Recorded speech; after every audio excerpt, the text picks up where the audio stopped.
정비 중 공극이 발견돼 가동을 멈춘 원전 4호기가 5년 만에 재가동 절차에 들어간다는 소식 지난주 전해드렸죠. 주민들은 의혹이 풀리지 않았다며 추가 조사를 요구하고 나섰는데요. 과거 한빛원전이 한빛 4호기 재가동 조건으로 주민들에게 약속한 내용을 MBC가 확인해보니 대부분 지켜지지 않은 것으로 나타났습니다. 우중훈 기자가 취재했습니다. 경납 건물에서 공극이 발견돼 원인 조사가 진행된 한빛원전 3호기와 4호기.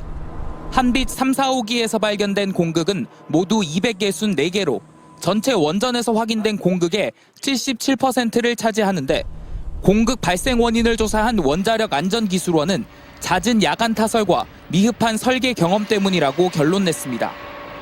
국내 업체가 주도해 지은 첫 원전으로 공기 단축을 최우선하는 경영 문화가 영향을 끼쳤다는 겁니다.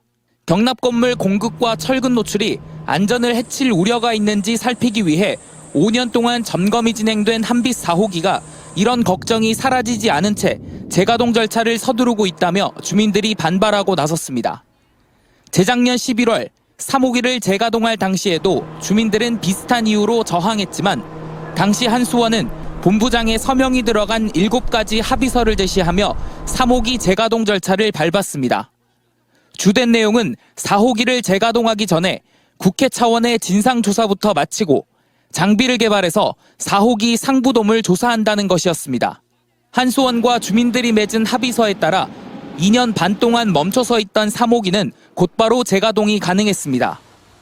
주민들은 마지못해 3호기 재가동에 동의하고 합의서 이행을 기대했지만 4호기 재가동 과정도 땜질식 대응이 되풀이되고 있다고 주장합니다. 거의 애걸하다시피 해갖고 저희들이 허용을 해줬습니다. 이후로 아무런 이행을 했다는 흔적도 없이 지금 4호기 재가동 수순을 밟고 있습니다. 주민대책위는 4호기 상부돔 경납철판 일부만 조사했음에도 72곳에서 부식된 사실이 확인됐다며 공극 발생 가능성이 없다고 가정한 채 이루어지는 재가동 절차를 당장 멈추라고 촉구했습니다.